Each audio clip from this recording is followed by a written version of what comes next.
Basil Atanganakuna, l'ancien ministre de l'eau et de l'énergie du Cameroun, a retrouvé la liberté après 4 années de prison. Il avait été reconnu coupable de détournement de fonds publics. Sa libération fait suite à la restitution des 10 fonds, soit 1,2 milliard de francs CFA au trésor public.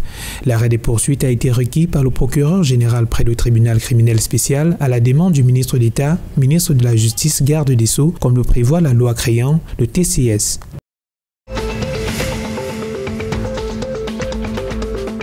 Au Tchad, le gouvernement pense l'application du bilinguisme dans le système éducatif. Le ministre de l'Éducation nationale et de la promotion de la citoyenneté, Mognan Dimonta, a reçu le mercredi 27 juillet 2022 une délégation de l'Union générale des institutions d'appui à la langue arabe au Tchad afin de mener des réflexions sur la politique pour rendre effectif le bilinguisme dans les établissements scolaires. Dans une politique de synergie des efforts, le ministre a exhorté l'Union générale des institutions d'appui à la langue arabe au Tchad à éduquer les enseignants de leur devoir afin de contribuer activement à la promotion du bilinguisme.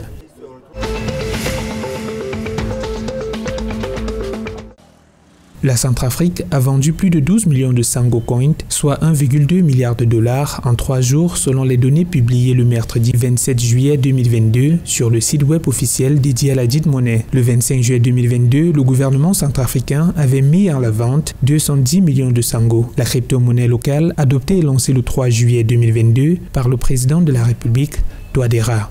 Deuxième pays le moins développé du monde selon l'ONU, la Centrafrique est devenue en juillet 2022 le premier pays africain à adopter une crypto-monnaie comme monnaie officielle.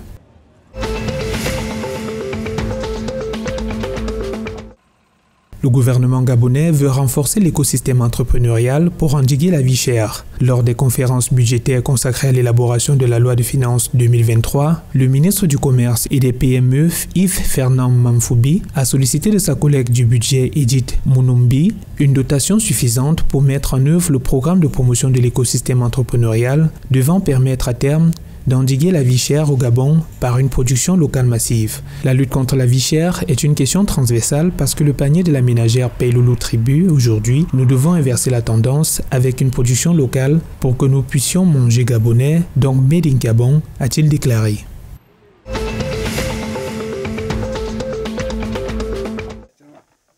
La production de cacao en République démocratique du Congo enregistre une forte augmentation. Selon le dernier condensé d'informations statistiques de la Banque centrale du Congo, BCC, elle est évaluée à hauteur de 4 853 tonnes au premier trimestre de l'année 2022 contre 496 tonnes sur la même période l'année 2021. Une croissance qui s'explique en partie grâce aux appuis fournis par les organisations non gouvernementales et les actions de coopération bilatérale avec les producteurs. Un accompagnement ayant permis l'augmentation de volume grâce à une nouvelle vision de la culture du cacao.